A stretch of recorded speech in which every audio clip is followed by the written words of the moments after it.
So, hey guys, all you living human beings, thanks for joining us. And here I see the session starting to grow. And I'm going to blabber a bit until we grow traction to the session. And everybody in the chat, I'm going to write to the guys to branding with passion. Okay, in the main chat.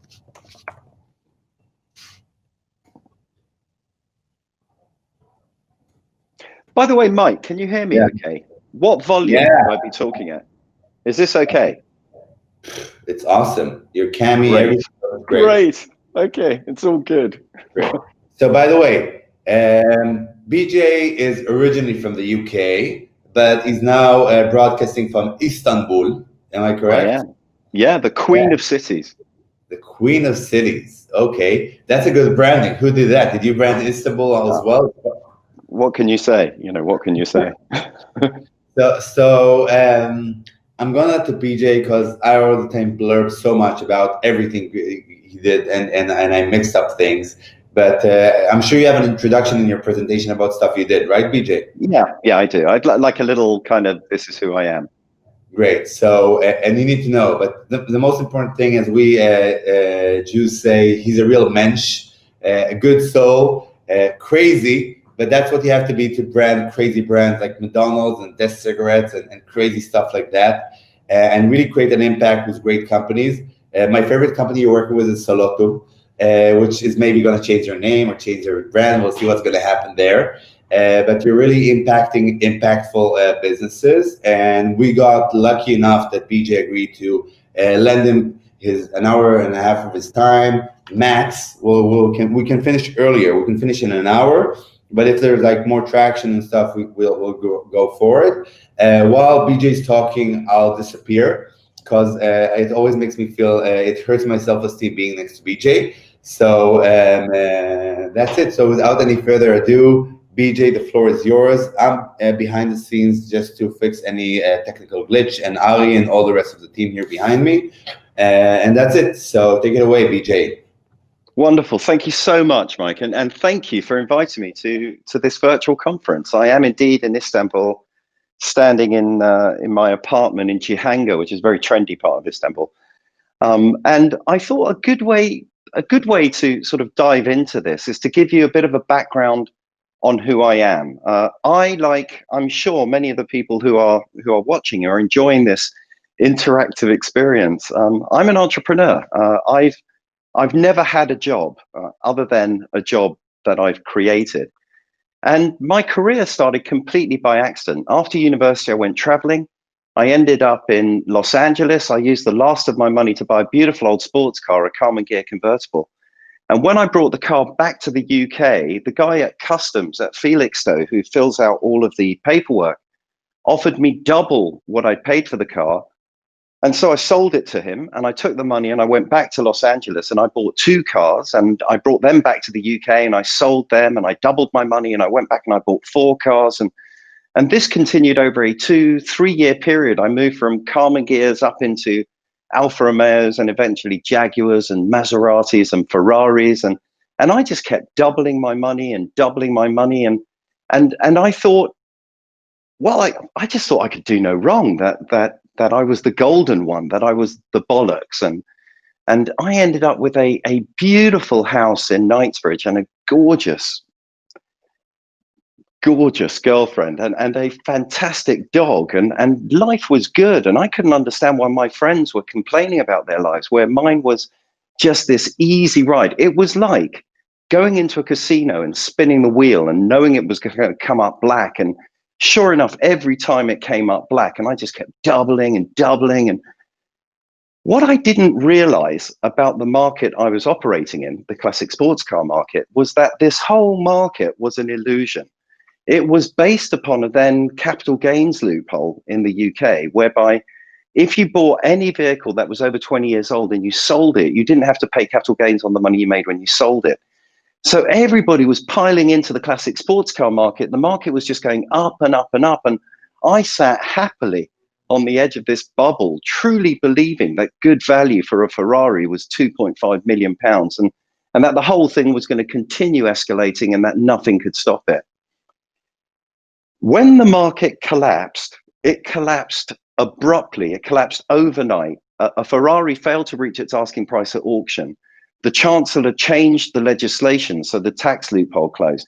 And then the whole market fell out of bed. And when this happened, I had 8 containers of Ferraris up the Panama Canal. And coincidentally, the Panama Canal closed for political reasons at the same time.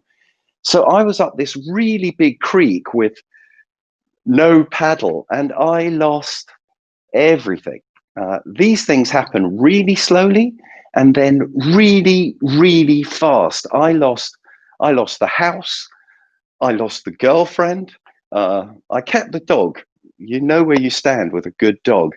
And I ended up with a personal overdraft of £876,000. And I was 23 years old. And I did the only thing I could think of doing at the time, which was to call my father, who is a deeply lovely and generous man. He's a professional man. He's always looked after us as a family. And I remember, Dad, I've got a problem. And my dad, I'm no problem, BJ. I'm sure we can help. What's the damage? And I said, well, Dad, it's £876,000. And there was this silence on the phone. And then he said, you're on your own. I'm sure you'll learn a valuable lesson.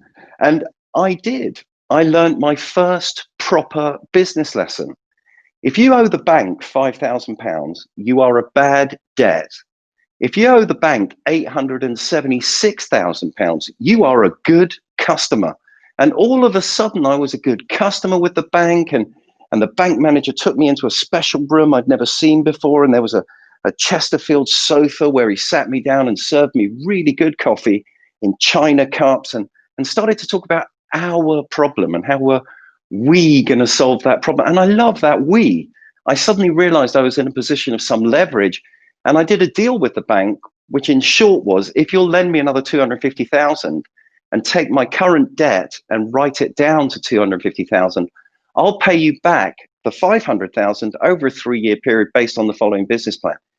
And the bank manager I've got to say at this stage, God bless Barclays Bank, because if it was not for that guy doing that deal with me then, I would not be here now in Istanbul talking to you. And it taught me a big lesson. It's easy to make deals and do business when times are good and money's flowing. It's when you're in a corner and you've got no idea how you're going to get out of that corner. That's when you build the long-term business relationships, which will see you out of that hard time, as well as the good times that are bound to come. Long-term business relationships are of real value in any business. Short-term deals, one-night stands, they're a laugh, but it's the long-term marriage in a business that drives real value.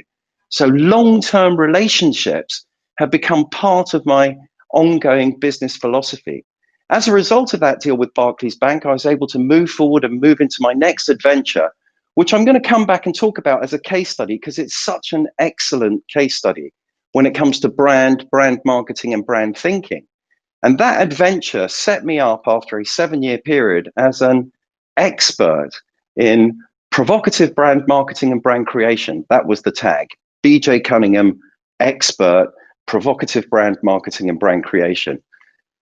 I realized you don't have to do much to be an expert. You just have to do something, and then you're an expert. And so I leveraged this newfound position of expertise and started an advertising agency, took out 3,500 square foot of space in Old Street, hired my cousin who was unemployed at the time, and then pretty soon realized I needed clients.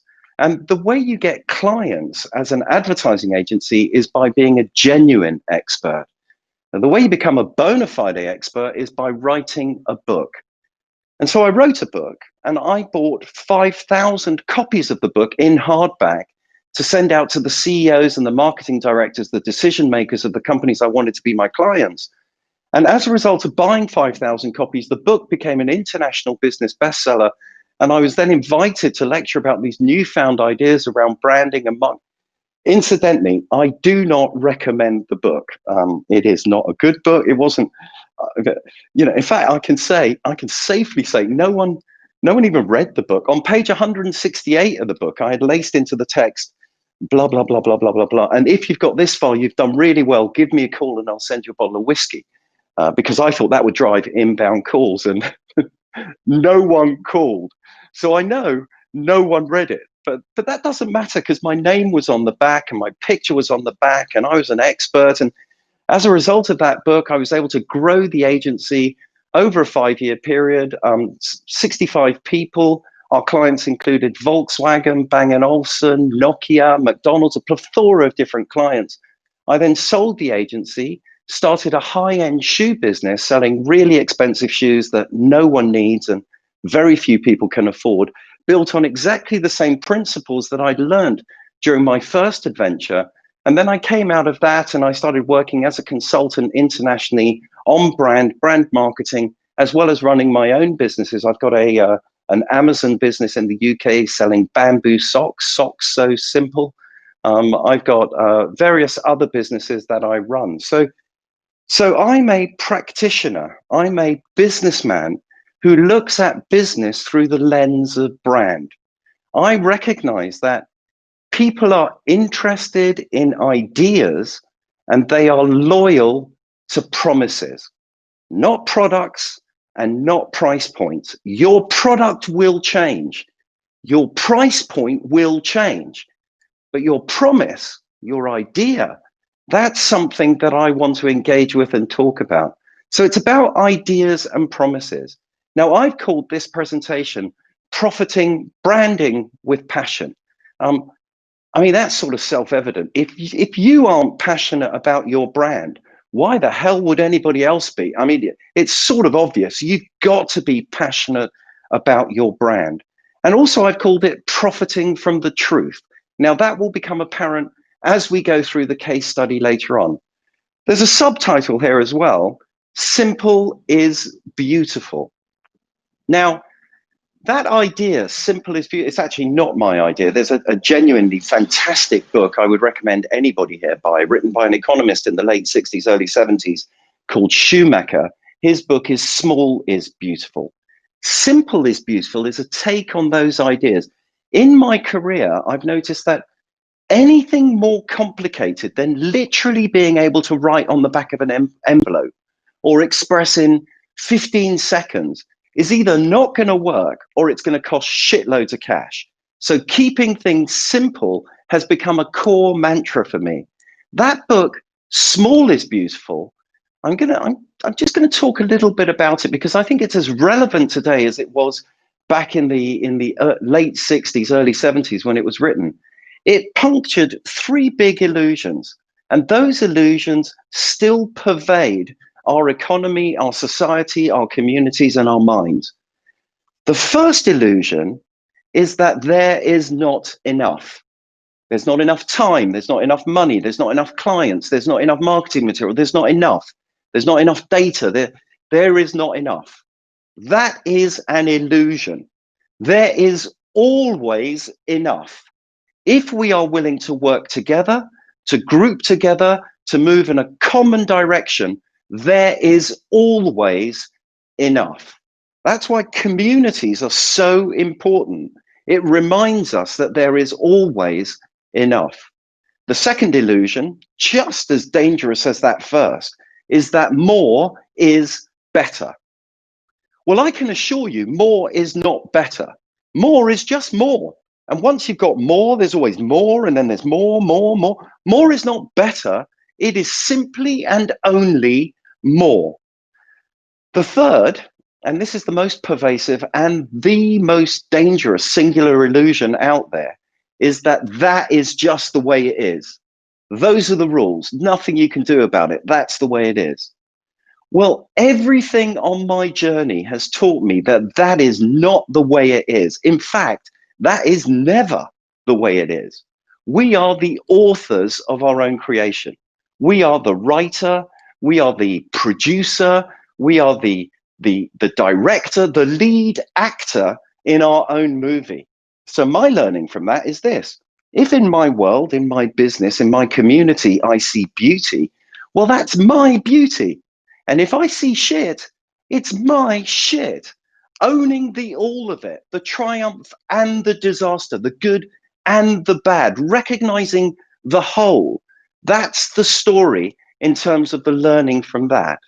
So if we think about this, then in terms of the context of the society we live in an affluent society. I mean, we generate a lot of rubbish, and there is so much choice. There are so many products. There's so many shops, services, entertainment, communication, noise. There is just so much noise. And as a consumer, that is very confusing. You know, where do I go? So much fake news, so much rubbish, just full on rubbish, but it's loud, loud rubbish. In that market for attention, which is the market that we work in, everybody's screaming for the consumer's attention. Everybody's trying to get into their mind. So how do you conquer space amongst all of that noise, particularly if you're a startup, particularly if you haven't got shitloads of money? I mean, how do you conquer that space? How do you make yourself heard amongst that cacophony? In our attention economy, then, the scarce resource, the real scarce resource, is mind space. Finding the space in somebody's mind and becoming synonymous with your promise. So the bottleneck in today's market is not cash, it's not production, it's not capacity. The bottleneck is the eyes and the ears of the customer. Getting behind the eyes and between the ears requires a relevant, compelling message that will involve the customer in your story, something that's worthy of taking their attention, something to stand for. So the big picture when it comes to brand thinking and brand marketing is this: the facts matter. It's important. What are your USPs? What's your price point? What's your distribution? What's your function? All of these things matter. But ultimately, what matters most is what your customers believe. Because what they believe of you to be true is true until you change it. Perception is everything. There's a great example of this. If a man wakes up in the morning, walks out into the middle of the street, takes off all of his clothes and starts screaming for his mother, that bloke is clearly mad. But if the same guy does exactly the same thing on a stage, he's a gifted actor. All that's changed is the frame, but the frame changes the perception, and the perception changes everything. Perception is everything. With that in mind, there are only two questions that everybody listening to this needs to ask themselves when it comes to brand. What's your point, and why should I care? If you can answer those questions by what's your point, I mean, what's your direction? What's your sponsoring thought? What's your strategic intention? And why should I care? What's in it for me as a consumer, and what's in it for me as an employee? And incidentally, if the answer internally isn't the same as the answer externally, then you've got a problem. In fact, there's a simple word for that. It's called lying. Okay. And if you lie, I haven't got a moral problem with lying. I mean, you know, it's just really expensive when it comes to business. Keep it true, keep it sweet, and tell it like it really is. This is the point of why should I care? The internal and the external should marry. I'm now going to take you through the one thing in that book that was worth remembering. And again, it's not my idea. This is thousands of years old. It comes from Dharma, and it's the principle of right thought, right word, right action. This is how to build a strong market position with a strong and credible brand. I'm going to build this model up step by step. And that model is built upon a core premise.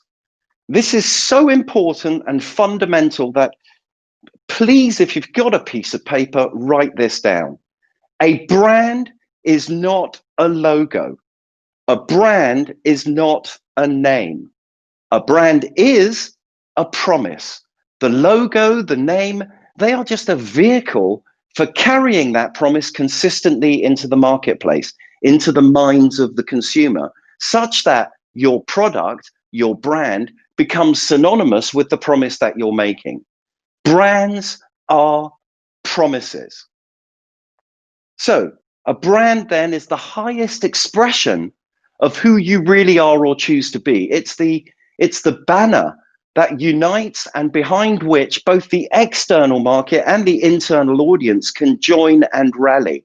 A brand is a statement of your strategic intention. I should be able to look at your brand and understand exactly what it is that you're trying to achieve, that you're standing for, that I should understand your promise.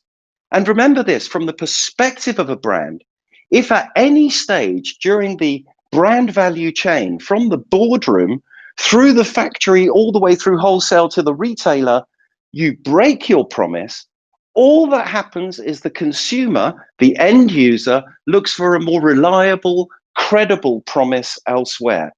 So we live in a marketplace where the real competition is between promises, ideas, and stories, not price points, not products. Your product just has to be good.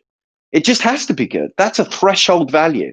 It's your ability to tell your story that will differentiate you in the marketplace. This is the key thing to remember. You are your customer. Treat your customer as you yourself would want to be treated. And there is only one way in which you would want to be treated, and that is in truth, and that is in love. So love your customer and treat them as if they were you. Only tell them your truth. People then are interested in ideas and they are loyal to promises, not products, not price points. That's the critical underlying layer of this whole story. I talked about perception earlier. I want to say, from an individual perspective, there are only three perspectives.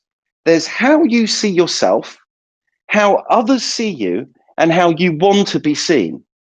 Now, if how you see yourself is exactly how others see you, and it's exactly how you want to be seen, in other words, those three circles are concentric and on top of each other, then you are the Dalai Lama. You are the Christ.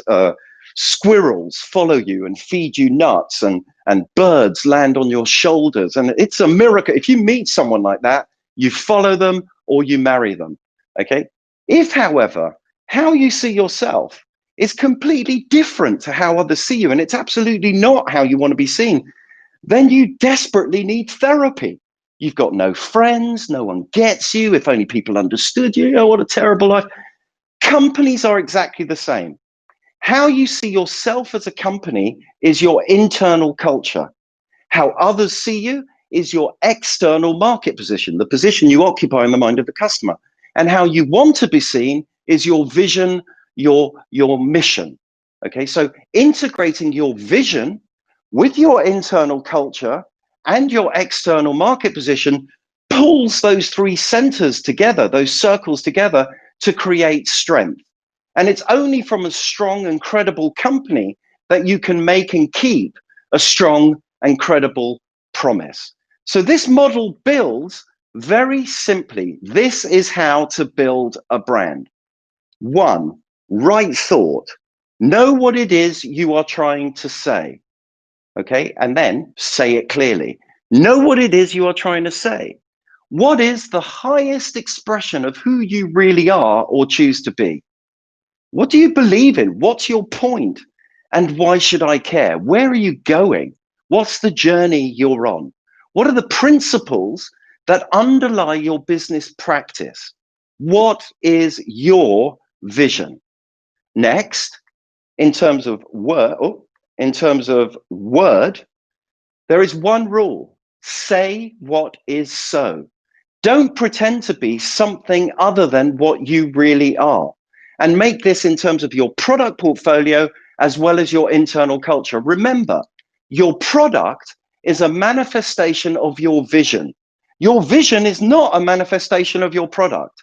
Your product will change, but your vision will continue. Your product will evolve. Your vision will stay true. Your product evolves in line with your vision. And your internal culture, define it for what it really is. I'll give you an example of this. I worked with an insurance company in England called Pinnacle Insurance. They were the most cynical people I've ever met in my life. They truly believed that every claim that came into their company was from a robber. They thought every single one of their customers were thieves. And they said to me, BJ, we want to brand ourselves. We want to be the cuddly kind of warm insurance company that says yes to all its claims. And I said, that's ridiculous. You know, you're not. They refer to themselves with pride internally as cynical pinnacle. And the truth is, as a customer, I want a cynical insurance company. I don't want them to pay all of the claims. Otherwise, my premiums are going to go up. It is always appropriate to be who you really are. In terms of product, another great example is Nokia. They used to make in Finland everything from knives, kitchen equipment, Wellington boots, toilet paper, everything. They then refined their vision. They said, we want to be the leader in the emerging global mobile society. As a result of that, they dropped in excess of 90% of their product portfolio. They only stuck with mobile phones, TVs, satellite technology. Eventually, they dropped TVs. They stuck with infrastructure. They stuck with mobile. And they went on to become the global market leader with more than 70% market share. They, of course, then lost it all because they had another illusion. The illusion they had was it only works as a mobile phone if you can operate it with one hand. Of course, along came iPhone, along came smartphones and just wiped that whole story clean. So their limiting belief stopped them from evolving their product. Their product was a manifestation of their vision, not the other way around. So first, right thought, know what it is you're trying to say. Second, right word, say it clearly. And then third, right action. Do what you said you were going to do when you said you were going to do it. In other words, do what works. There is no silver bullet. There is no book out there that can tell you what the best way is to brand your company or build your market position. There just isn't. If there was, everybody would be rich.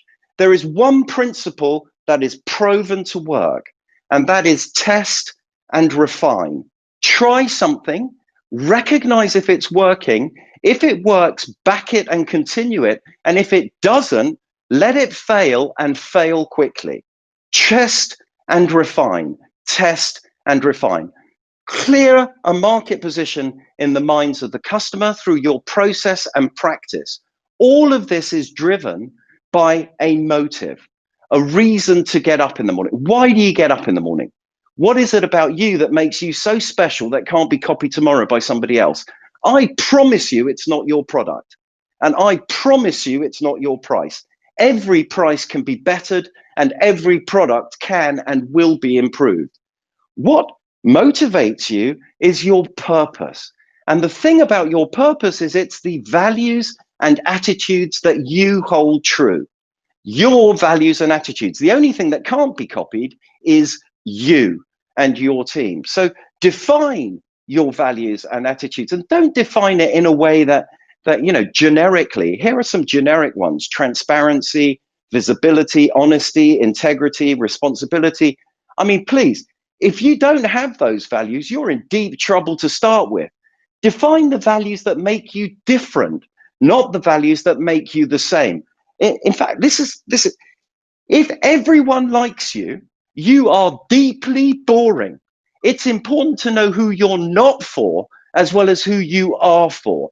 Define your values and attitudes and hold them as sacred and true.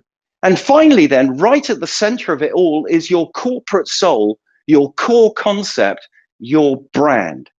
So branding is a process of consciously evolving to be the highest expression of who you really are or choose to be. Branding is about making and keeping promises and telling your story consistently in a relevant and compelling way.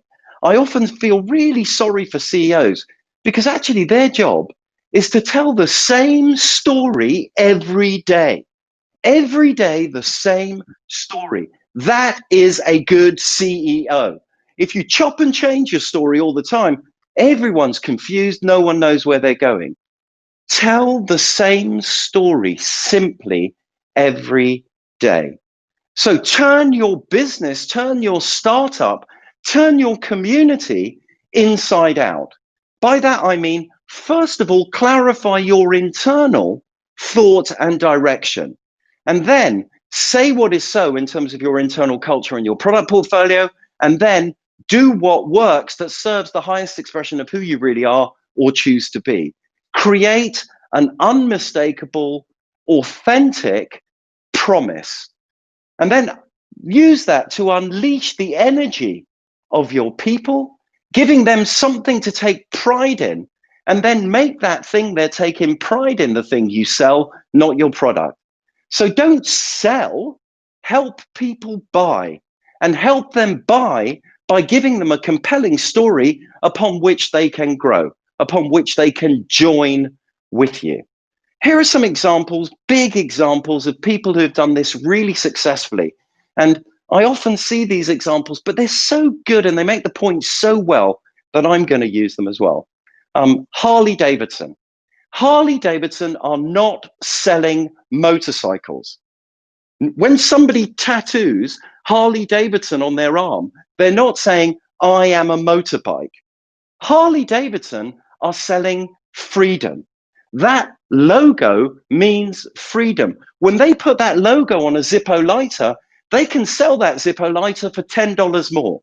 So I ask you this, if you put your logo on a Zippo lighter, how much more could you sell it for?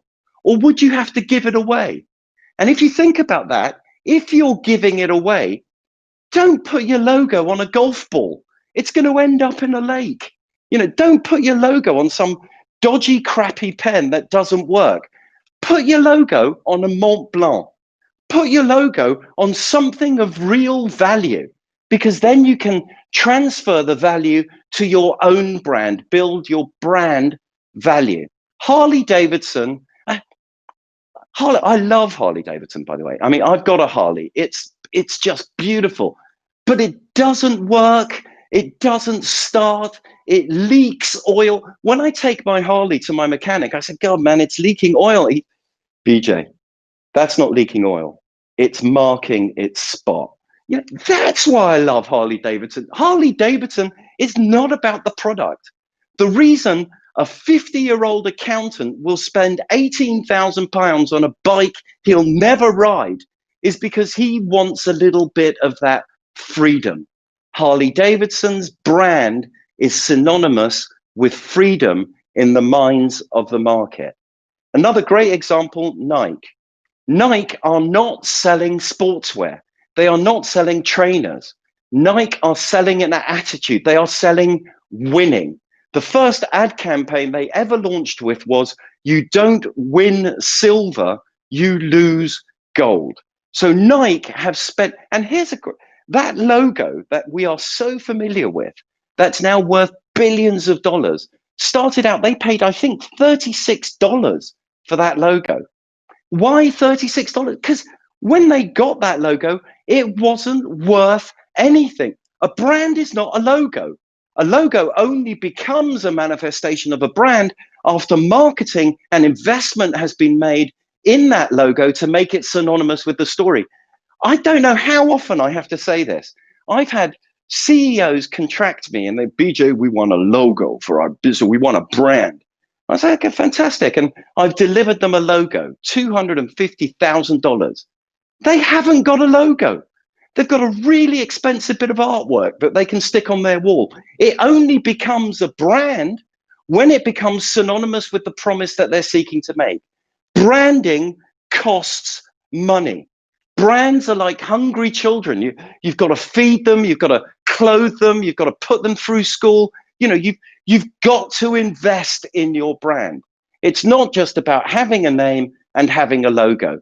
It's about creating a compelling story that people believe in. Another great example is Body Shop. Body Shop are not selling soap. They are not selling shampoo. Body Shop are selling caring and ethical business practice. So if you believe in not screwing the third world and you believe in not experimenting on animals, you will spend £2.60 for a bar of soap in Body Shop. And if you don't care much, you'll go to Boots or to Micro or to Tesco and you'll buy a bar of soap for 59p. Body Shop are selling caring and ethical business practice. That is their brand. So if it transpires that a journalist discovers that they are screwing the third world, allegedly, and they are experimenting on animals, allegedly, it's a disaster. Anita Roderick gets kicked off the board. The share price falls by 30% overnight. 30% overnight. That is the value of a brand. Brands are promises. Making and keeping promises is the whole point. So the core message around all of this is to profit from the truth. Profit from your truth. And I'm now going to go deep into a case study, which I adore, in order to take you down that journey of understanding how all of that theory translates into practice as a business. And I have a personal mantra, simple is beautiful, that I told you earlier. There's also this: wherever there is a hidden agenda or an outright lie, there is the potential for profit. Now, again, this is not my idea. This comes from the American Indians. They say the antidote is in the venom. Frank Lloyd Wright said a building should be of the hill, not on the hill. I say, wherever there's a nightmare, wherever there's a problem, something we just don't want to deal with, at the heart of that problem is a solution bursting to come out. So as an entrepreneur, I love, in fact, I'd say this to everyone: if in your life, if in your business, you've got loads of problems, you are truly blessed. The universe is kissing you with those problems and giving you numerous opportunities to change. A problem is an opportunity to change. As long as you are brave enough, as long as we are courageous enough to face that demon, name it for what it really is, and then learn the inevitably painful lessons that come out of it. Problems are opportunities. So in terms of all of this, I want to tell you what's going to sound like a Cinderella story, a fairy tale. I want you to know it's all true, that none of the names and numbers have been changed, and it's a story that revolves around the tobacco industry. So first of all, I want you to understand the tobacco industry very quickly. The tobacco industry is a volume game where the government make all the money. 86% of the selling price on a packet of cigarettes in the UK is tax. That means 86% of the revenue is going to the government. In my view, the guy who's taking 86% of the revenue is the guy who's selling the product. Tobacco companies are just glamorous tax collectors. It is the government that makes and sells cigarettes. It's a very simple way of summing up a now £24 billion story. And at the heart of that story, there is one word.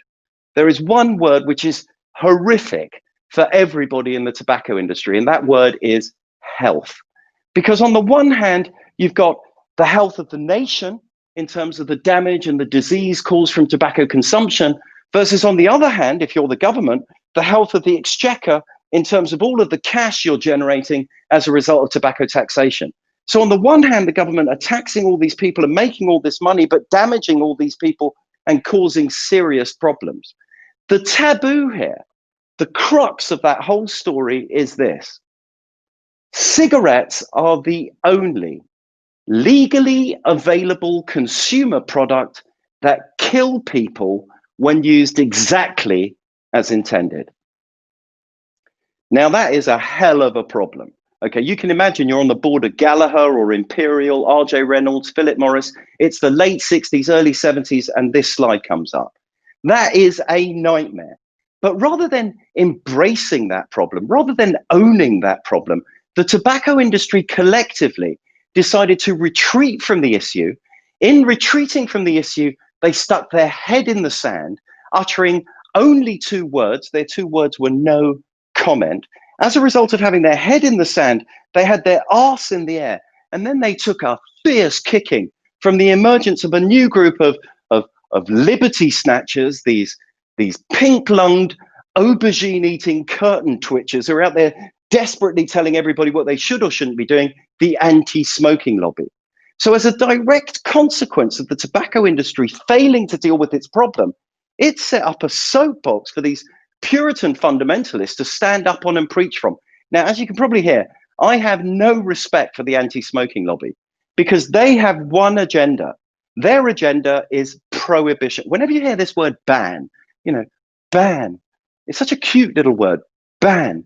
What it means is remove our rights as adults in a free society to make our own decision and defer those rights to some abstract state that supposedly knows better than us what's good for us. Prohibition is a last century idea that failed and failed horribly. It is illogical to legislate against someone's appetite. If you want something, you'll get it. It doesn't matter whether it's legal or illegal. All that matters is you want it. You want it. You will get it. Prohibition leads to one thing and one thing only, and that is Al Capone. And I would rather live in a society where I'm free to make my decisions than work down some dark alley with a gangster in order to supply my appetite. Prohibition is nonsense. It is a nonsense idea. So smoking in all of this has become this polemic debate. On the one hand, you've got these Puritan fundamentalist finger waggers telling everybody what they should or shouldn't be doing. And on the other hand, you've got these heroes who, even in a hurricane with the rain coming sideways, will smoke their cigarettes. And then you've got most people, 95% of people, who sit in the middle, don't really care much either way. If you want to smoke and kill yourself, go ahead. Don't tell me what I should or shouldn't be doing. People in a grey, the beautiful thing about any fundamentalist is how easy it is to wind them up. I was on a live TV debate show with the head of ASH, which is the anti-smoking lobby in the UK. And this bloke was furious. He was red in his face and he had a bit of spit on his, Mr. Cunningham, what about passive smoking? What about I said, well, in my opinion, passive smokers should buy their own and pay their tax like everybody else. I don't understand why they're getting away with it free. And this guy, he just stood up and he walked out. There's a lesson. Never leave a live TV debate show. You will look like an idiot. In his case, he was an idiot. But in any event, you've got this polemic, this story, smokers, anti-smokers. And in all of that, I saw an opportunity for a new brand with a unique promise in the tobacco market, the truth. Okay, you'll notice I've put the truth here in inverted commas because there is no singular truth. My truth is different to your truth, and your truth is different to that person's truth, and that person's truth is different to that person. Everybody's truth is different. The truth resides in faith.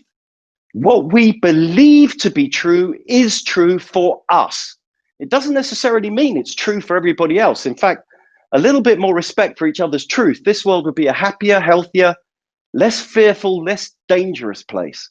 The truth resides in faith. Okay?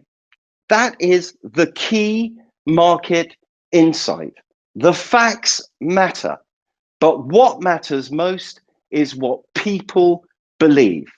Belief is everything.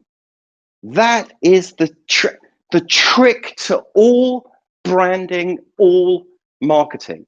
It's about recognizing that you want people to believe your story. Incidentally, none of this is new. Okay, this is all thousands of years old. Let me give you an example by way of a story.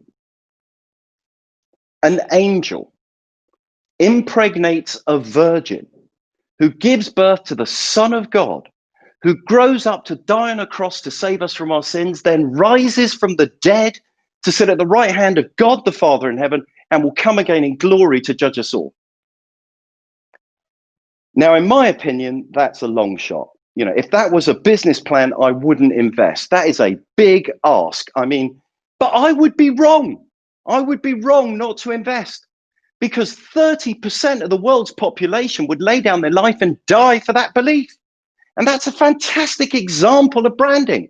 They've got a great logo.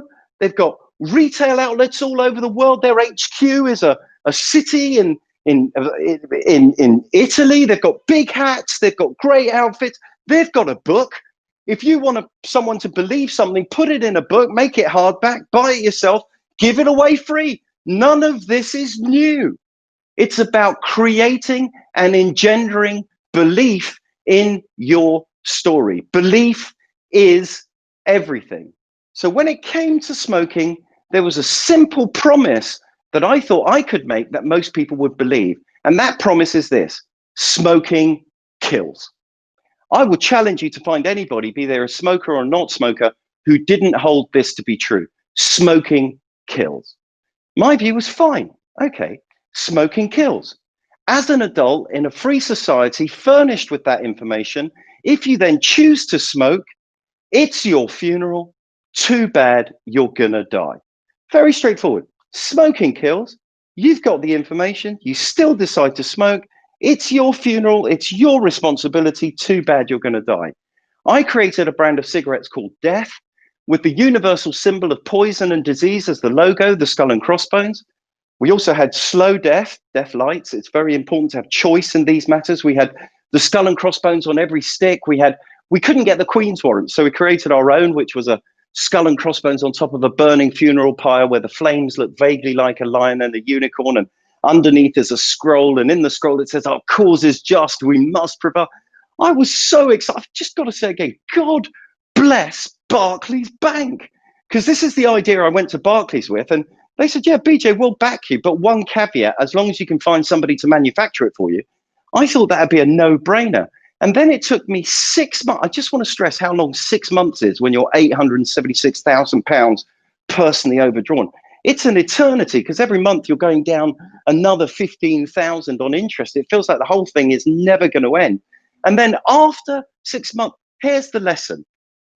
Be careful what you wish for, because if you are dogged and you are willing to go down the road of trials that you set up for yourself, the universe will provide you. The universe will open to you. She will wash you up on a beach of her own choosing, and that bit, not her own, of your own choosing, and that beach will be worth exploring.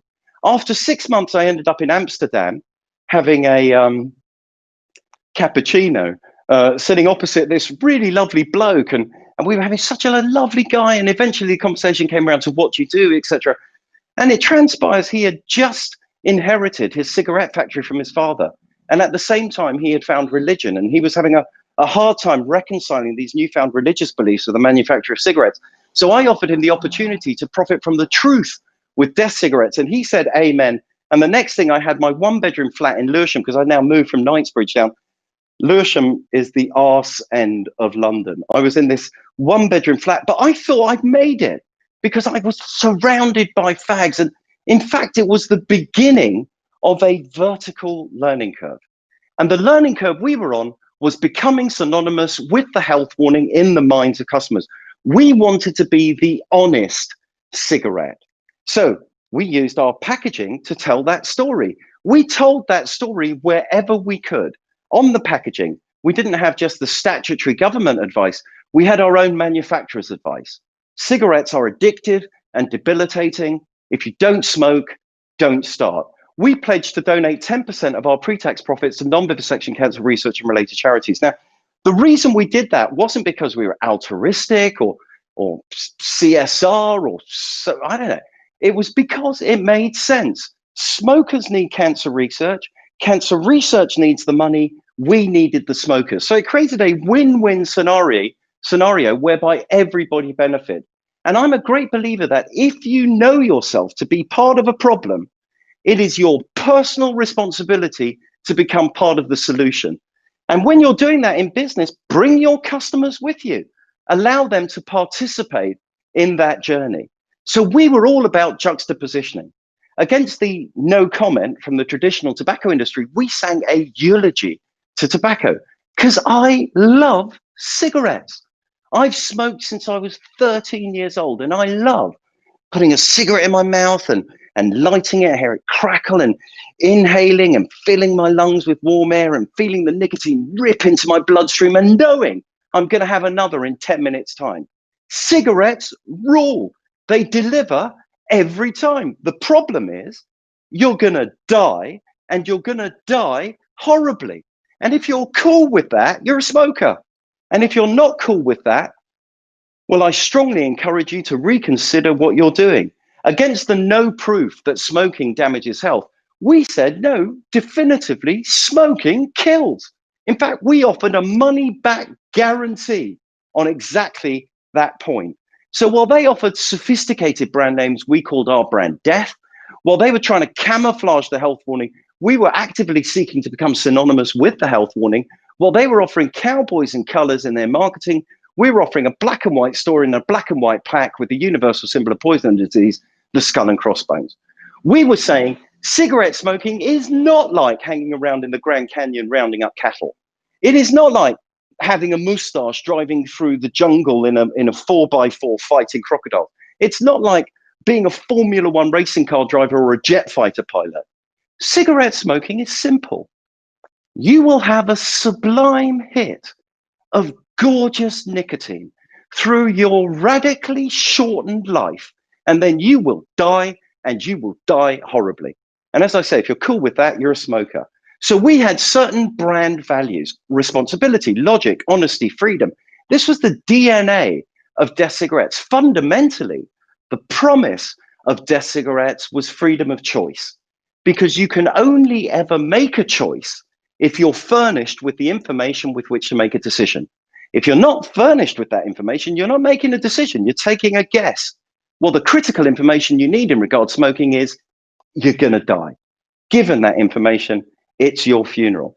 So we were responsible on the back of our packaging. Again, we used our packaging to tell our story. On the back, we wrote this: smoking does not make you sexy, stylish, or sophisticated. It kills you. We're not selling a pack of lies. We are selling a pack of cigarettes. We used every opportunity, every piece of media to tell our story. Remember this: in your business, whatever your business is, there are three ways in which you can tell your story: inside your packaging, on your packaging, or off your packaging. The further away from your packaging, the further away from your product that you get, the more expensive the messaging becomes and the less impactful. So remember, use the media that you already have. Use what you've got. In terms of choice then to our customers, we were saying just say no instead of just say no. We were saying education and not legislation. Furnish people with the information with which to make a decision, and then honor the decision that they make as adults in a free society. Do not tell them what they should or shouldn't be doing. If anyone tells me what I should or shouldn't be doing, on principle, I will do the opposite. And I don't think I'm that different to anybody else.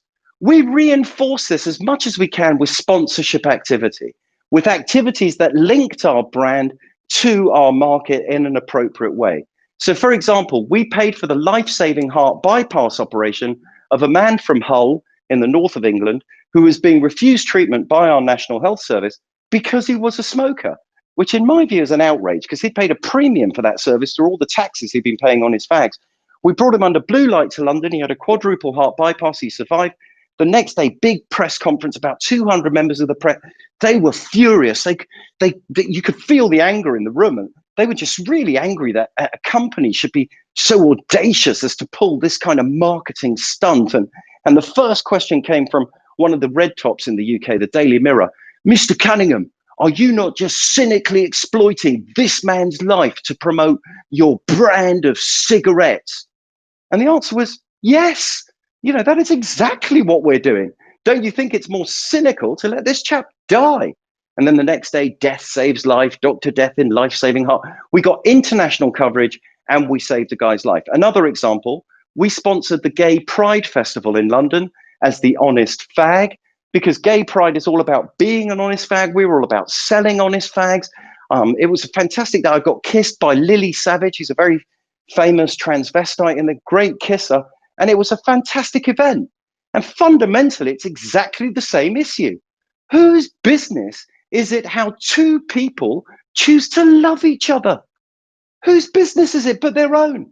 We should spend a lot more time taking the plank out of our own eye rather than seeking to judge and remove the speck from anybody else's. Mind your own business.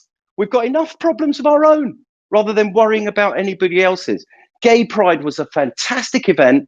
We brought out Pink Death for the day, and we engendered ourselves to a whole new customer group. In terms of advertising, we never had enough money to advertise. And anyway, advertising wasn't allowed. So we took out 48 sheet posters. We took out fly posters in the form of 48 sheet posters outside the offices of the major newspapers in London.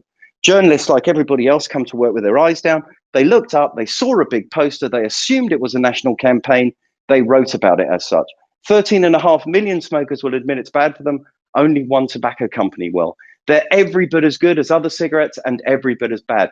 And where we could advertise in the trade press, we didn't use image advertising. We didn't have some guy on a Harley Davidson riding through the desert with a skull and crossbones on his back. We had something to say, and so again, we just said it. This ad says, take an active part in cancer research, smoke our cigarettes. And then it explains our cancer research policy, et cetera, et cetera. And all of this drove phenomenal debate. Some people hated it, some people loved it. Everybody was talking about it. But we had a big problem. This is going to sound really obvious, okay? But it took me a long time to work it out. It doesn't matter how good your marketing is. If your product isn't on the shelf for sale, you can't sell it. Okay. The problem we had was that the major tobacco companies own every point of sale in the UK. So every time our reps went and put the cigarettes in the shop, their army of reps came and took the cigarettes off the shelf. They didn't want to see a cigarette called Death on the shelf next to their product. And as I say, they own the shelf. We tried everything. We tried our own vending machines. We called them death traps. We tried everything. But we were losing 0.02 pence a packet, which is a shitload on volume. And I had about 6-month burn before we were going to be out of business. And I had to come up with some story or give the money back to the shareholders. And at this stage, I heard about a guy from Newcastle upon Tyne who convinced a local magistrate's court that the 7.5 tons of alcohol he had brought over from France to the UK was for his personal consumption. And as such, UK tax and duty wasn't payable. So I started looking at European law, the tax differentials between member states, and I came up with a scheme for price arbitrage, which I put to my board with one slide. Guys, I've got an idea. I'm going to call it Tobacco Direct, where we offer the smoker a 40% discount on price, while we make a 25% net profit margin being paid in advance with no bad debt. Now, my board were naturally interested. They wanted to know what this idea was. So I explained. I knew that a principle of Roman law, which underpins UK and European law, is que facit per alium, facit per se. Now, what that bit of Latin means is if you are appointed to act as agent for your customer, they are you and you are them. In other words, you can't get round the law by way of a third party. If somebody says to you, go and rob a bank, and you go and rob the bank, it's as if they were robbing the bank because you're acting as their agent. So I said, what would happen if I set up a company to act as agent on behalf of UK smokers, purchasing cigarettes on their behalf as their agent in another member state of Europe, then again, as their agent, arrange for the transport of those cigarettes via DHL to their home address in the UK for their personal consumption? Where would the tax be payable? £70,000 later, I'm told the tax be payable at the point of purchase for consumption, which I chose to be Luxembourg because that's where the European Court of Justice is, and I knew that's where we'd end up. So we kicked off the scheme with a flyer that said, the Grim Reaper don't come cheaper. It started to go really well. By month 6, we were DHL's largest customer in Europe. We were flying 2 aircraft full of cigarettes into the UK every week. It was such a laugh. We were clearing in excess of £800,000 net profit a week. It was fantastic. But then we were also threatening a 14.5 billion pound revenue stream to the Exchequer. After 6 months, there was a knock on the door, and it was Her Majesty's Customs and Excise. And I opened the door. I said, boys, come in, you're late. And they all came in, and they sat round the boardroom table, and I gave them all a cigarette because they all smoke, and we had a lovely chat, lovely people. And eventually we got down to the conversation, Mr. Cunningham, are there any cigarettes on this premises which have not had UK tax and duty paid? And I said, yes, you're all smoking them. And then they all put out their cigarettes, and they took everything. They took the computers. I said, you are acting illegally. They said, you are acting illegally, meaning me. They said, you're nothing more than a common bootlegger. I was thrilled. This gave rise to a judicial review. The judicial review judge referred it to the High Court. The High Court referred it to the Court of Appeal. The Court of Appeal referred it to the House of Lords. On the way to the House of Lords, Her Majesty's Customs and Excise were joined by Imperial and Gallagher, the 2 largest tobacco companies in the UK. The House of Lords then referred it to the European Court of Justice, where Her Majesty's Customs and Excise, Imperial and Gallagher were joined by every other state of Europe, apart from Spain and Portugal, who are on my team. So it was me, Spain, and Portugal against every other member state and every major tobacco company. And the European court's beautiful. It's like a horseshoe-shaped building, and there's all wood and there's glass at the top, and in the top are all the translators, and you sit on these seats which rock, and there's a little knob, and you can turn it and hear it simultaneously translated in German or Greek or whatever you want. And all the in the European court, you don't have one judge or three judges, you have 10 judges, and they all sit behind this this crescent-shaped table. In our case, the lead judge, they all wear pink. They've got these long pink gowns and a soft fez kind of pink bed hat. And in our case, the lead judge was a French judge, and he stood up and he gave his ruling, and his ruling was no. And then he gave his reasoning, and I quote, because it cost me £2.6 million to hear the bloke say it. Mr. Cunningham, you are right in law, but the law was never intended for you to be right, and therefore you are wrong. Believe it or not, that was the reasoning. I was furious. I walked out of that obsessed with tax. And it's important to understand cigarettes are taxed in two ways. One is an ad valorem tax. That's a percentage of the price you set. Nothing you can do about it. That's just the way it is. The critical tax is what's called a specific tax. That is a tax per individual specific cigarette stick. So I looked at what is the legal definition of a cigarette stick. Cigarettes are defined as cut tobacco rolled in paper capable for immediate use for smoking, not exceeding 9 centimeters in total length of tobacco roll, excluding filter or mouthpiece. In other words, you can't have one enormous cigarette because every 9 centimeters, you're going to be taxed like it's another. But what it doesn't say is where the filter has to be. So I perforated the cigarettes in the middle, put the filter in the middle. That way you could break them in half. You got 2 cigarettes for the price of 1. I called them 2 for 1. I patented the machines. I had Booker and Palmer and Harvey set up with minimum orders. The trucks were rolling. And then I got a call through from Sir Robert Henderson, who is the principal of Her Majesty's Customs and Excise. And he called, Cunningham. He said, Cunningham, why don't you just get a job? And I said, Bobby, this is my job. He said, we can't have it, these 2 for 1. We were back in court. The court case this time was simple. What is a half plus a half? Okay, that is the court case. I knew I'd lose because I'd been through this whole charade before. So I represented myself. When it came to my turn, I had an apple, a tray, and a knife. And I said to the judge, how many apples do I have on my tray? And the judge said, you have 1 apple. I then took the knife and I cut the apple in half. I said, and now, how many apples do I have on my tray?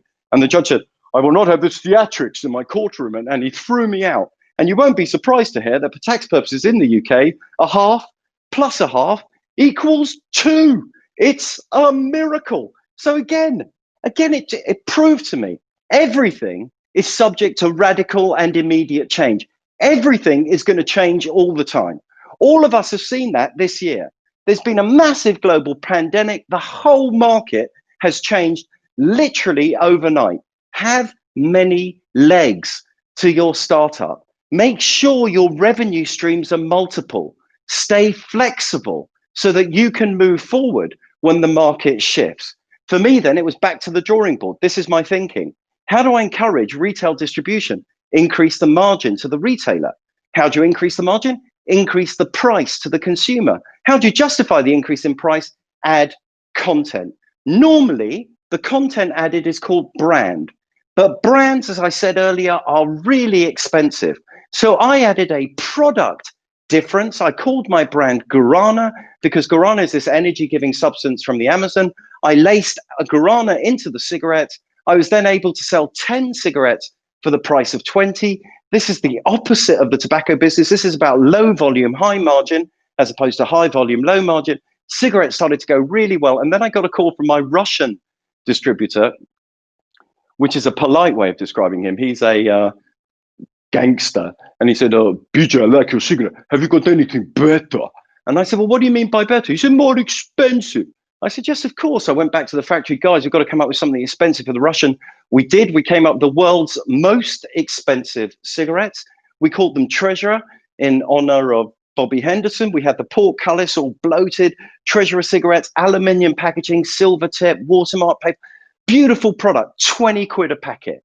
Why 20 quid? Big number. I just wanted a big, big number. And they started to sell really well in Russia. And they started to go, and then we launched them at duty free in Singapore. And at duty free, we had for first class passengers only. And people were furious that they couldn't buy it unless they had a first class ticket. And the whole thing started to work down that road. And then I heard that BAT, British American Tobacco, were about to launch a competitor product in the new super premium category that we created. They were going to call it Equinox. And in fact, they did launch it. Beautiful product, blue, very similar shape packaging, Equinox, beautiful product. And then I was delighted because they launched at £18.95 a packet, which is truly mad. I mean, who's going to buy the world's second most expensive brand of cigarette? They should have launched at 25 quid. I'd have had to launch it. I'd have had to go up to 26. They missed the point. This is not a product. This is a market position. And the market position is most expensive. I'm delighted to say they later came and purchased this brand for me, which was the single best deal I've ever done in my whole life. We were then able to launch, as a result of their mistake, the world's most expensive cigars and accessories. That on the left, the silver one, is the world's most expensive ashtray, solid platinum, 36,000 quid. We didn't sell one of those ashtrays, but we got a lot of press off the back of it. I now want to give you another case study to demonstrate, again, branding. A brand is not a logo. So I've called this the case of nothing ventured, nothing gained. When I set up my agency, one of my first clients was a tobacco company in Sweden, the major tobacco company. They had a problem with one of their brands because they'd launched it and then basically it had just started to lose market share. They said, BJ, we want you to do something with this brand like you did with their cigarettes. They thought branding was packaging. We want you to redesign the packet. And they paid me £500,000. I don't care who you are. That is a shed load of cash. So £500,000. And I was thinking, redesigning the packaging. Then I had an idea. And the idea was this. I did all the research, and this is what the research told me. The problem they had was they couldn't get arrested if they tried. They had done nothing. They had literally launched their brand and then done nothing. So there was no energy, no attitude, no promise, no story. The answer then was to get arrested. So I had an idea, which was this. In their market, by the way, no one can advertise. It's impossible to advertise. That's like being bound and gagged and put in a cupboard on one side of town when the party's happening on the other side of town. I said, in a world where everyone is screaming, he who says nothing speaks loudest of all. Okay, you'll notice this quote is anonymous. I actually made the quote up and then I wrote anonymous because then it sounds credible. If someone else says something, it's always credible. So, and I remember when I presented this to their board, of the CEO goes, I know this quote, Mr. Cunningham. Yeah, of course you do, mate. In any event, I said, no one can stop you advertising nothing. So take out 75% of all outdoor media advertising nothing, just white, all TV, all radio, all newspaper, just advertise nothing. And then remember, they paid me £500,000 to redesign their packet. This was their packet, absolutely nothing. And there was silence when I presented this in the boardroom. And then they brought in their lawyers and I thought, oh God, here we go. And then we moved forward. The lawyers said this: if inherent in your advertising of nothing is the intention to sell something, then you're not advertising nothing, you're advertising the thing you're intending to sell, which is something. And I said, this is brilliant. What we do is we launch this campaign, and then after 2 weeks, we slip to the anti-smoking lobby the fact that a tobacco company is cynically exploiting the law by advertising nothing at all. They can't help themselves, they'll go crazy. We then say, terribly sorry that advertising nothing upset you so much, we're going to stop advertising nothing and let the whole market move on it. And then at the point of sale where you can advertise, nothing sold here. Stand back, there's nothing to see. Nothing is addictive, etc., etc., etc. And the presentation I gave was like this, and I kept deliberately pressing my hand and, Mr. Cunningham, I think there's something wrong with your present. No, mate, bear with me. Eventually, we got through to it. We got through to the end. I just want to close that story by saying this is also the best example of corporate fear I have ever seen in my life. The biggest threat to everybody in this room is fear. Fear is the enemy. Fear is what stops us moving forward. This is what the guy, 2 days before this whole thing was about to launch, they paid me the $500,000. They got everything ready. They paid the deposit in the market. I got a call through from the CEO, Mr. Cunningham, we're going to pull the campaign. I said, why? You've paid me. You've done all this work. Why are you pulling the campaign? And he said, well, we've been told that if we pull the campaign without paying you and paying all the deposits, then we wouldn't have ownership of this idea. And then you would be able to take this idea to our competitors and they would run it. Just bonkers. They literally paid £500,000 to do nothing at all. So here's the core wrap up on this. There is always life after death. Products die. Your product will die. Your product will change. There will be a new evolution.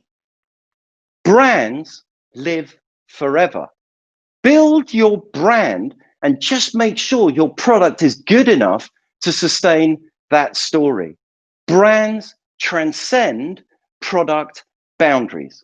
So if you have a strong brand, you're not wrapped into a single category. You can extend that brand value across product boundaries. I'll just give you an example of that with my own example, Death Cigarettes. In 1994, this guy that you see there, Tupac, he's with this guy, Biggie Smalls. Just before he got shot and killed, he got a photograph taken of him wearing a Death Cigarettes t-shirt. That photograph went viral on the internet, and then Death Cigarettes t-shirts started to sell on eBay for upwards of $750. This was very, very interesting. Death Cigarettes retro t-shirts were selling for an extraordinary amount of money. So I got together and created a Death Cigarettes streetwear collection, which has allowed us to then move forward with these t-shirts into the whole position of moving Death, not as a cigarette product, but as a streetwear category. It's built in Instagram. You can see it at deathcigarettes.com, not .com, at Death Cigarettes on the Instagram. And all of this is growing this niche, narrow market for that promise of Death Cigarettes. Death Cigarettes was never about cigarettes. The brand was about freedom of choice. It was an original protest brand. This new market, this market of influence, this market of Instagram is all about transcending the current marketing model. The model you'll see on the screen next to you at the moment in terms of, remember, all marketing is sales foreplay. If it doesn't end in a sale, it didn't work, and it's time to change and move forward. The principal idea behind marketing is the AIDA model. Remember, this model was created by an advertising agency in order to sell advertising. Okay, so what they say is, first of all, you have to spend a lot of money creating awareness. From that awareness, some people will be interested. Out of those, a few people will have a desire, and then some of them will take action. This model is built on the principle of demographics and awareness. We now live in the age of involvement. There are narrow funnel channels of interest. In the attention economy, we're able to really drill down into who we're talking to with a relevant message. So it's no longer about awareness. It's all about involvement. It's no longer about demographics. It's about psychographics. It doesn't matter how old your customer is. What matters is what they believe and what they think, and marrying that. This way of thinking also means, rather than making an advertising agency rich, you invest only in your narrowcast data stream. So a couple of things I want to confirm. There is always life after death. 20 years ago, when I was doing Death Cigarettes, I couldn't imagine I would be reinventing it today as a streetwear brand. I couldn't imagine the journey I've been on. I couldn't imagine I'd now be here in Istanbul talking on a video conference in a front room with no idea whether anyone's even listening. Okay, I just couldn't imagine it. There is always life after death. The message is this: you cannot fail. You can't fail. The only thing you can do is fail to try. Okay. The other thing to remember is this. It's going to sound like the opposite, but you certainly will fail. And that's okay. Just fail fast and then get on with the next thing. It's okay. Keep moving, keep trying. The big life questions are exactly the same as the big brand questions. What's your point and why should I care? The answer is the highest expression of who you really are, and make that your brand and make that the thing you sell. Your brand makes your promise. Your business exists to keep that promise. Your brand makes your promise.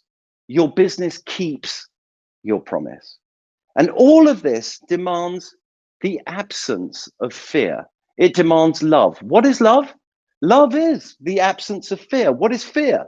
Fear is the absence of love. So I say this: branding with passion means that you have to love what you do, love where you do it, love who you do it with, your internal culture, and most importantly of all, love who you do it for, your customer. And if you don't love it, try harder to love it. And if you've tried harder and you still don't love it, well, try and change things so that you can love it. And if you've tried harder and you've tried to change it and you still don't love it, well, leave, do something else. Life is short and life is long. That concept of love is critical. It's critical to success in every business. Passion is critical to success. Passion is the energy that drives your brand and your business. So love your customer. I've been to a lot of conferences where I've heard experts talk about customer relationship management as if it's difficult. It's not difficult. There's a simple way of saying customer relationship management. It's called friendship. So the first thing to do is to thank your customer, because if you thank your customer, you're helping your customer to thank you. And if you're helping your customer to thank you, you're using your customer. And if you're using your customer, you're embracing your customer. And if you're embracing your customer, you are loving your customer. And if you're loving your customer, you are trusting your customer. And if you are trusting your customer, you are knowing and understanding your customer.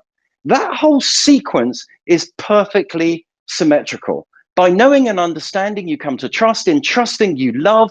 By loving, you embrace. In embracing, you make use of. By making use of, you are being helped by. And in being helped by, you can be truly thankful. You are your customer. There is only one way in which you would want to be treated, and that is in love. Love your customer. The company that loves its customer most is the company that wins. It's as simple as that. Branding is about making and keeping promises. It is not about Pantone colors, fonts, and logos. Those are just vehicles for carrying the promise. So where are we? We are in this world of tomorrow. We are in this normal, this new normal. Everyone talks about the new normal. Are we over? No, we have a few more minutes. Okay. Are you over? I'm going to finish. Brand theory: move from confusion to clarity through belief. Be who you really are. Too bad you're going to die. Okay, there you go, Mike. That was it. I'm so happy you're still there, Mike. Can you hear me? I was here all the time. Wait a minute. I'm going to add lighting because here it's becoming dark. Yeah, great. Added my lighting here. BJ, like everybody's here, like going crazy and applauding and like, yeah, damn straight and stuff like that. How do you know they're applauding, Mike? How do you know? Look at everything go. Oh, well, all these little hearts. Yeah, Mike, yeah, they're all for you. The hearts, they're all for you, Mike. No. It's totally not for me.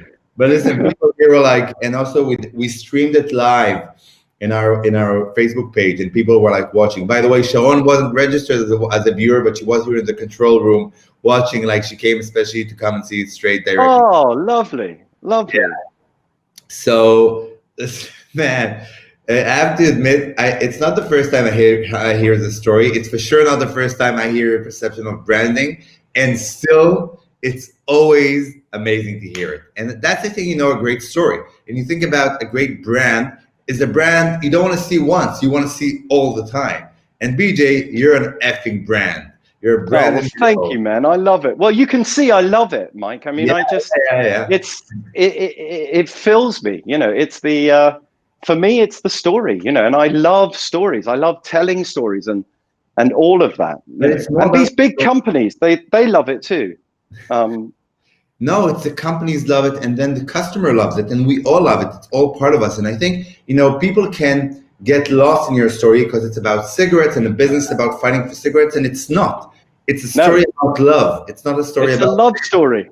Exactly, and it's a story about passion. Like, this is what I'm doing right now, and that's it. And I want to make it succeed. And I think, you know, guys, we're ISCL, International Startup Community Leaders. It doesn't matter if you're leading a startup or leading a community or leading a community of startups or a startup that has a community.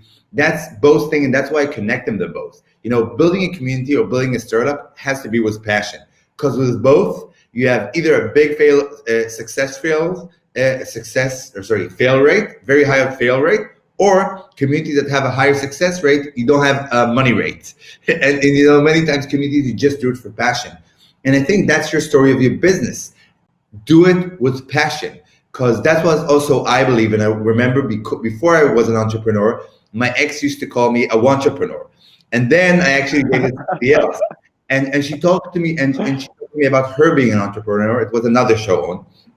And she said, listen, that's the thing, you know, even if I fail, people will look at me. And I saw the people that were failed as entrepreneurs. People want to hire you. And think about failed entrepreneurs are the best employees, because they get you as an employer. They know how hard it is to own a business, to lead a business, to get customers, to have the expensive, to have that. So find your passion and be ready to fail. Because as you said, anyway, we're going to die, all of us, even the non-smokers. It's inevitable. And you know, and even if, you know, we fail or die, there's life afterwards. And how do you want your life to look after a failure? And by the way, in Hebrew, we have a great song that starts, I'll speak in Hebrew for a second. Adif ki shalom mefuar michalomot b'megira. It's better to have a grand failure than dreams in your drawer. So amen. That's the answer. Get involved. Exactly that. Have grand failures instead of having dreams, you know, in your closet. Glorious failures. That's the answer. and exactly. The glorious it is, the bigger it is, the more probably you were passionate about it, the more you committed suicide around it. But remember, it's just a death business. And death business is just another story. It's just a venture. And that's right. Nothing interesting. Every venture, by the way, branding is an adventure. Ads and ventures and adventure. And we want as many adventures. Our life is the sum of our experiences. And what we do, by the way, as community leaders, for sure, we make sure you have an experience. You have a space where you can experience love, you can experience connection, you can experience thought sharing, value creation together. And I think, you know, that's where all the brands should go, because in the end, if you want to create value in the community, for sure you can create value. With a business, you might sell stuff. With a community, you'll create value. And that's a great thing. And thank you so much for this talk. I don't know if you guys know, but it's a keynote speaker, super expensive and very important. As he said, like $250,000 to brand cigarettes and £1.5 million for that. And you know, and BJ here came here out of passion, because he heard about what I'm doing and ISCL is doing with communities, and he just got it like that. And he's like, how? And BJ, did you create a new model that you move from awareness to interaction for this event? Sorry, what's that? You had the slide with the funnel. Yeah, that funnel slide is so old. What I wanted to show was how that's changed. You know, the involvement from awareness to involvement. Yes, no, that's important. Exactly. Yeah. So the involvement is something new that you added after we talked about precisely. Mm-hmm. So that's what I love. Like BJ, I learned so much from BJ, but suddenly we created this spiral of knowledge and exchanging ideas, that even though we both had the same, you know, we came with a package, but you said that half and half is 2. So here 1 and 1 was 3. And that's exactly what we created. So BJ, thank you so much for creating and failing a lot and dying a lot and doing it again and coming on stage and telling it to us. And we have everything recorded, and the world's going to hear your death story and your death cigarettes and your passion and following your passion. And I really wish people go after their passions and get ready to fail, because, by the way, you're also a believer in many ways, just not in Christ and like us, not in different things. But, you know, in Buddhism, they say, you know, live every day as if it's your last. And that's what I think is spiritual. That's not Buddhism. It's entrepreneurism. You know, open your business as if you're going to fail. And what I always ask, when you open the business, when you open a startup, if it closes tomorrow, will you still be happy that you started the business? And if the answer is no, you probably opened the wrong business. Sharon, for 2 years, didn't have a salary, but I knew, and I was supporting her because I knew that even if she closes the business or somebody else beats her to having a soluble stuff that dissolves, you know, we'll be happy that she tried and she gave it, and she would go and probably get an amazing salary in another R&D company. So again, BJ, thank you so much. It was a pleasure. And everybody was like astounded about your way of with words and being clear and messaging everything so amazingly. Guys, our next session is directly from New York. Guy Franklin, the founder of Mapped in New York, Israelis Mapped in New York, which he's now opening a new community of all the network of Israelis and how he helps. And he's going to teach you, if you're from the UK, from Australia, from Paris, from I don't care where, how to open your own network. And he did it for 7 years as a side thing, while he was now the general manager of SOSA, which is an innovation hub in the central of New York City. And now he's going solo and capitalizing on his network. And he's going to teach you on the next masterclass how to build your network so you can capitalize on that later on. And if you want to go and meet BJ, maybe I'll have a few minutes to go to the lounge. Oh, yeah. I'll join to the lounge. So I'm going to go for a smoke first. I'll have that. Smoke, and then we'll go back to the lounge. See you. Bye. Okay. Bye.